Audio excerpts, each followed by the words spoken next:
Alright guys, what's going on? Mouse here again, and yep, another Firebreaker just dropped. We already have 4 of them now, but let's talk about what makes this one different. So in this video, we're gonna break down Stark's kit, how his mechanics actually work, how he compares to other Firebreakers like Esil and Yuqi and Emma, and of course, some combat test results and insights on where he fits in the meta, both now and in the future. And just a quick reminder, if you enjoyed this content, please do consider supporting me through the Esil Content Creator Program. Supporters get free codes regularly. Thanks so much for the love, everyone. Let's go. So let's start with how some of the skills work, and I'll just go straight to the important parts so we can save time. First, his second basic skill chain. The second hit deals 150% of the first, and the third hit 200%. This one is not a skill type multiplier, it's a pure damage increase similar to Mian's crystals or Kane's skills, meaning its damage output will not be diminished by other skill type multipliers. Then we also have determination buff here, which is a skill type percent. We can confirm that because at A1 it turns into basic skill damage percent, meaning the buff applies to both skills instead of just skill 2 without the A1 advancement. Aside from that, there's no other skill percent source from his kit, which makes artifacts like Desire Set have better scaling because this part right here is a skill type percent multiplier. And next we also have Warrior's Aura. Enemies take 30% more damage from Stark. I tested it too, and it's not additive with other increased damage taken effects like Libora's Charm, so this is a clean, separate multiplier. Just think of it as Stark's own final damage boost. And his weapon right here just reinforces the fire damage and penetration percent. Every basic skill grants confidence, stacking fire damage and penetration up to 4 times, and once you reach the max stacks, confidence becomes courage, which gives higher numbers, around 30% total, but only lasts 5 seconds. He also does not build power gauge the normal way, but when you get the courage buff, you instantly gain 100% power gauge. Each skill also triggers a core attack, and this activates determination buff, which adds a short buff to basic skill damage and crit rate 15%, which is huge for late game content. So his rotation is super straightforward. Basic skill, then you'll get the confidence, core attack, you'll get determination, basic skill, core, and just repeat. And finally at A5, his second skill and core attack both reduce ultimate cooldown by 4 seconds. So in actual combat in Hunter's mode, he can actually often do 1 ultimate every full rotation, and honestly, it would have been great if Akari got something like this too. But yeah, anyway, overall his damage mainly comes from skill 2, the ultimate, and those repeated core attacks. So Stark is classified as a DPS breaker. You're not bringing him for heavy team utility. He does not have major debuffs like Esil or Yuqi. You're just bringing him to hit hard and break fast. Now, if we compare all existing Firebreakers, Yuqi was the direct upgrade to Esil. Better breaking, better survivability, higher damage, and less conditional debuffs. We already talked about this before. The only time Esil will really have the advantage, and only potentially, in my opinion, is when defense penetration is crucial to that specific game content. And then we also have Emma, which is a DPS breaker too, based on her kit, but already power crept in both break speed and damage. And then finally we have Stark, the DPS breaker 2.0, with faster break, tankier, very high penetration, and built for straightforward damage. So he does not replace Yuqi or Esil, he's more of a parallel pick depending on what your team needs. If your focus is guild boss, Yuqi and Esil still bring more team synergy through debuffs. Stark, on the other hand, is mostly purely about dealing raw damage with a bit of defense penetration buff like Emma.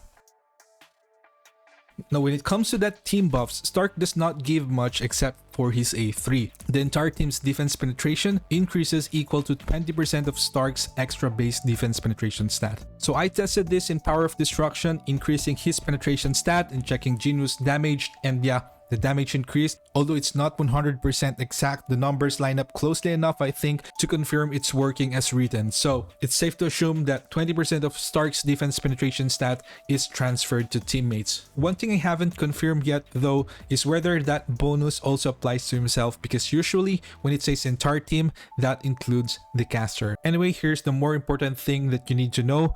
That benefit scales based on the user's current penetration stat, because the higher penetration stat you already have, the smaller the penetration percent gain you get because of the diminishing returns. And most importantly, it is also affected by monster level. So higher level enemies can reduce the effectiveness of that stat transfers. So yeah, it's still situational. We'll talk more about this in specific use cases once we test him in different content in actual combat like Guild Boss and POD. Now, of course, the most important part for any breaker, the break potential. I tested him in the new workshop, and what I liked most about Stark is that aside from his fast break speed, he also generates a shield from skill 2, so you can just keep attacking non-stop without worrying about getting staggered, knocked down, or airborne.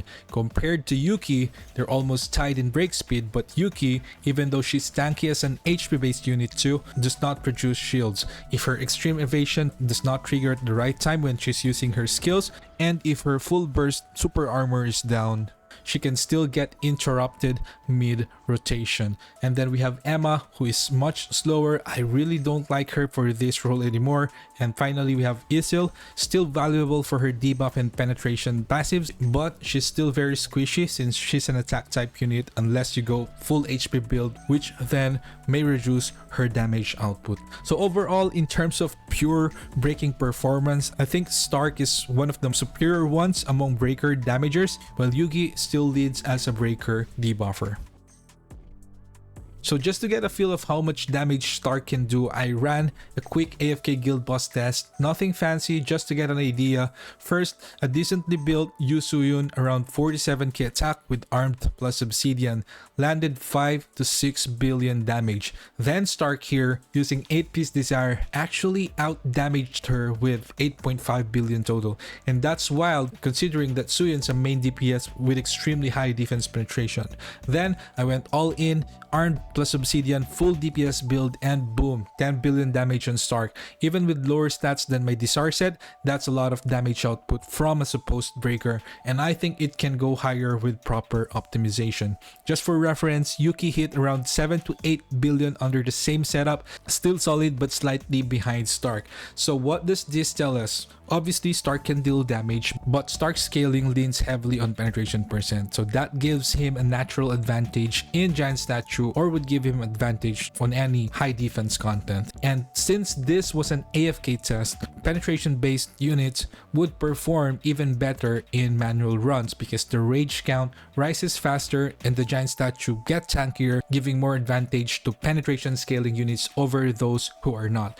But keep in mind that penetration does nothing against low defense monsters, so just like Esil, Stark's value as a DPS breaker is gonna be situational. And aside from that, he also got some penetration buffs here from Gina and Esil, which in cases wherein we use Stark as just the breaker and there's another DPS in the support, he won't get that benefit. So just take note of that because his Giant Statue advantage really mainly comes from his penetration buffs. So against low defense enemies, Yuqi might still shine more, especially since her debuffs help your main DPS units hit harder. But again, this is going to be a case-to-case basis. Overall though, it's still too early to say there's a clear better unit. I think they serve a different purpose. It really will depend on the game content, your team setup, and your goals.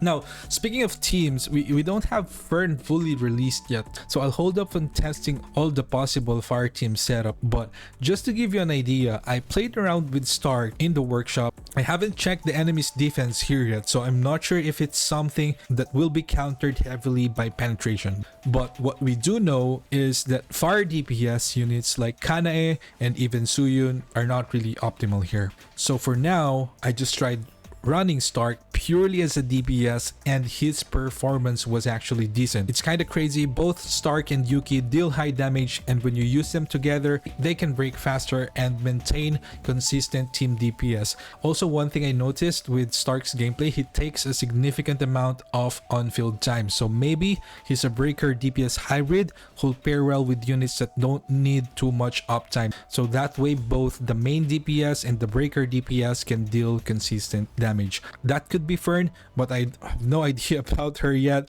but we'll be testing her as soon as she becomes available in the rate up banner, because right now we can only get her to A2, which I feel is too early to test.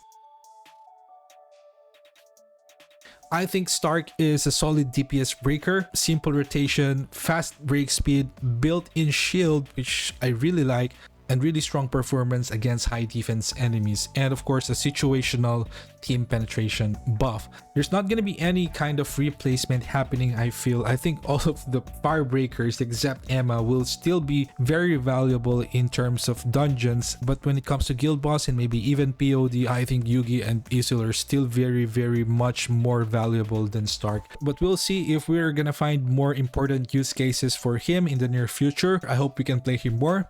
But yeah, that's all for this one. I'll just post the next part soon with Fern tests and a fire team synergy deep dives. I'll try to play him in GB as well, see if I can find something good for him. So just stay tuned. Thanks so much for watching, and see you in the next one.